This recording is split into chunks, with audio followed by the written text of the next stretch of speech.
Hi, I'm Izzy Lyons and I am here with Columbia SSI, and here we've put 1,205 chairs commemorating the deaths of the victims of October 7th.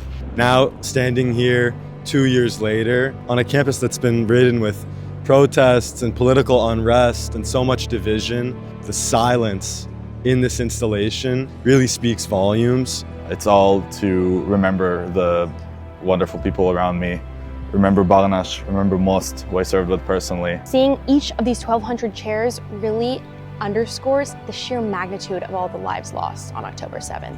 Just had lunch and I'm walking outside throughout the campus on College Walk, and I hear a helicopter and I'm wondering what's going on. And I thought maybe there was another occupation of the lawn, but instead it looks like I am standing in the midst of 1,200 souls who were lost. And I think I'm just still kind of processing the weight of every individual chair where someone should still be here and able to sit in, but they're not. I think it's very important to do a quiet type of demonstration to show what happened in October 7th, almost 2 years ago. I think it shows to the people who don't really understand what happened, what actually happened and what's the scale of it, because I know a lot of people, mostly from TikToks and Instagrams and whatever, they don't really know the facts. And I think this is really showing them this is the scale. We have 1,200 chairs with pictures, with names that can be attached to real people that were murdered.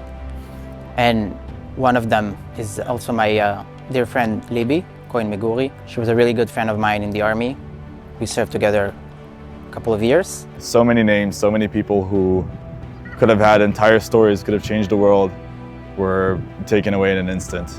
A part of me also feels this overwhelming feeling of anger a bit. Every single one of these chairs, every single person that was lost that day 2 years ago is a soul worthy of life and worthy of honoring. Yeah, I can't believe it. I just wanted to take a moment to talk about the importance of doing this on Columbia lawn, specifically in front of Butler Library, where the encampment stood 2 years ago. And I think that the encampment was a place filled with hate that really breeded the worst of society. And I think that standing here today in a peaceful memorial where we remember the beautiful faces of those we've loved and those we've lost. And it's just been so heartwarming to see the community come together to set up this beautiful memorial and to see members of the greater Columbia community stop and take a moment and really take everything around them in.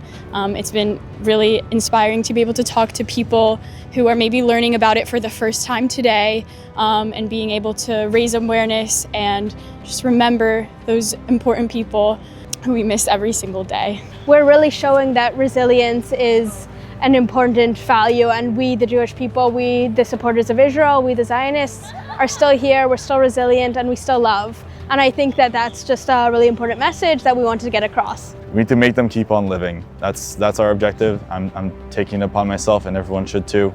I'm really appreciative for SSI for doing this. It's important for us to never forget what happened that day, and this is exactly why Students Supporting Israel is active on Columbia's campus and campuses across the United States, because there needs to be a strong Zionist, pro-Israel voice on these campuses so that people understand what Israel is and why it is greatly important what we're doing.